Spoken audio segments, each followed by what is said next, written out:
mga idol. Pagpalang gabi. Dito naman kami. Prayer time. Kunik lang tayo. Huwag tayong magsawa. Kunik. Huwag kang magsawa. Koneksyon sa Panginoon. Kunik ka talaga.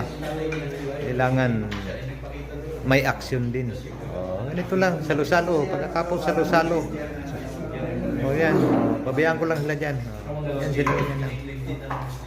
Yan na mga kapatiran dyan. Yan na sila. Ganyan ang buhay dito. Patuloy tayo mga idol. Kasi ang pagtitiis hanggang sa wakas ay siyang maliligtas.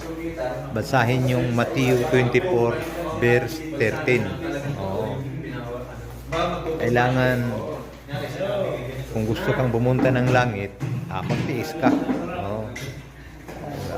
Dalawa man lang punta langit at saka impyerno mga idol. God bless you idol. God is good all the time.